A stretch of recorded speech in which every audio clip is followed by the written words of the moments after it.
I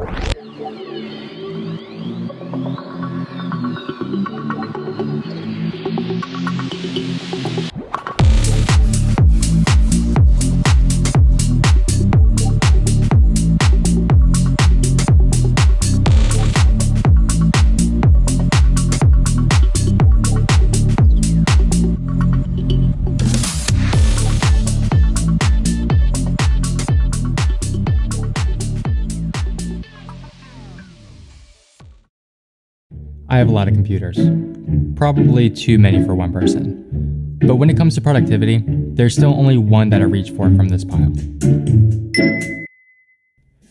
Starting my day, I sit down, open my MacBook Air, and we had no idea how much it would impact the laptop space. With the impressive combination of build quality, performance, battery life, reliability, and of course value, this MacBook has single-handedly flipped the script in terms of the general perception of Apple MacBooks compared to Windows laptops, with the MacBook Air now being a better value than many other Windows machines. Where I was just expecting to be underwhelmed by this MacBook, but in reality it's got a super powerful and efficient M1 chip, a light and portable form factor, a great keyboard and trackpad, a nice display, and excellent battery life. So for how I use this laptop, it should easily last me for the next 5 years, maybe more. It's just down there. Hands up, I am really boring about the M1 MacBook Air, but I don't care. It is without doubt the most impressive laptop I have ever owned. And this is coming from a guy who has a spec'd up M1 Max 16-inch MacBook Pro sitting right in front of him. And this is a incredible laptop. Full review of this coming soon. Subscribe, hit the bell if you don't want to miss that. But it is not as exciting or enjoyable to own, I don't think, as the M1 MacBook Air. And this base model, MacBook Air M1, has totally changed how I work on a daily basis. Let me explain. In short, this is the best computer I've ever owned. Shocking news, I know, considering how many notebooks have gone through my hands, how many PCs I've built myself, but welcome to my long-term review of the MacBook Air M1 base model and why I think you should get one. So what can I say? After 6 months of using this device, it's the best computer for $1,000 you can buy in terms of like a really complete portable package without any major compromises. It's been over a year since the M1 MacBook Airs were released, and it's safe to say it is a great machine. You can do coding, 4K video editing, insane multitasking, and pretty much anything else. But could have been 10s, Dieter. Yeah, they could have been 10s. Seriously, the only real knock on these machines is that Apple insists on using horrible webcams in its laptops. Apart from that, you're looking at a huge jump in performance and significantly improved battery life for the same price as the last models, and seamless compatibility with the entire ecosystem of existing Mac apps. There were 1,000 things that could have gone wrong with this transition. The iOS apps were a whiff, but everything else didn't just go right. Apple exceeded our expectations. So that's the M1 MacBook Air experience for me, and it's been great for the past 12 months.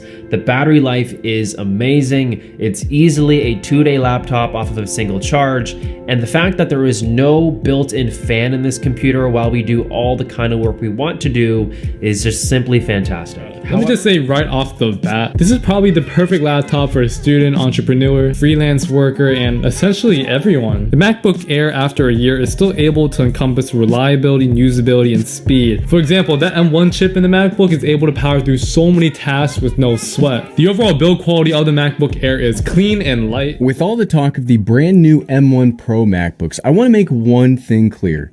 If you are looking for the lightest, best value, most powerful Ultrabook that you can get for the money, you should still buy the M1 MacBook Air, even over those bigger, more expensive MacBooks. But at the end of the day, so what, right? Obviously, this is the third time I've recommended you buy the MacBook Air. I've never, ever done that with a computer or anything else before, and I'm not sure that I'll ever do it again. This computer is lightning in a bottle, and The new M1 MacBook Pro and MacBook Air are outstanding.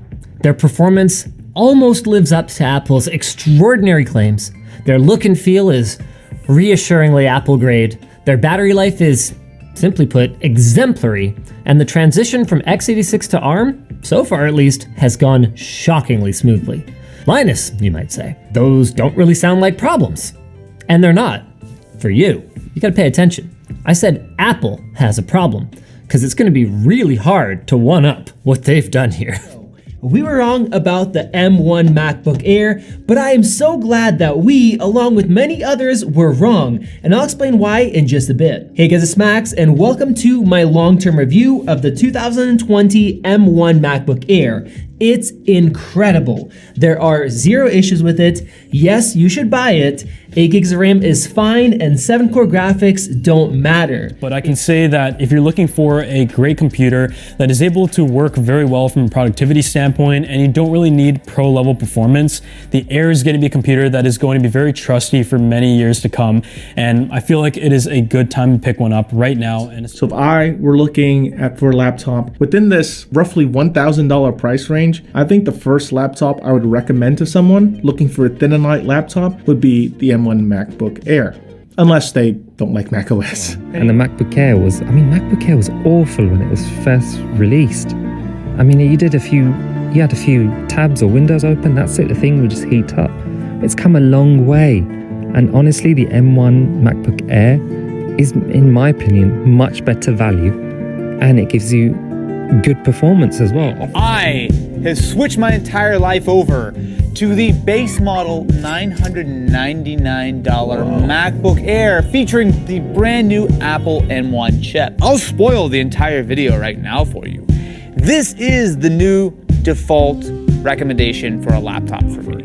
The future for Apple Silicon is glowing very, very brightly. And I think for a company that's relatively new to this, at least in the desktop space, it's awesome, it's amazing, it's going to drive the whole industry going forward. So if you're looking to get a new computer right now and you're doing sort of things that I talked about, the MacBook Air is perfect. If you're a student, get a MacBook Air right now. I wouldn't even worry about M2, what's coming next. I wouldn't even upgrade to the 8 cores, 7 core will be fine. You're going to be great for probably many, many years. If you are able to pick up an M1 MacBook Air for $900 right now, it is just a steal and is basically the best value laptop if you aren't into gaming. So is it worth buying the M1 MacBook Air right now with the M2 MacBook Air potentially coming around the corner? I would say yes, definitely.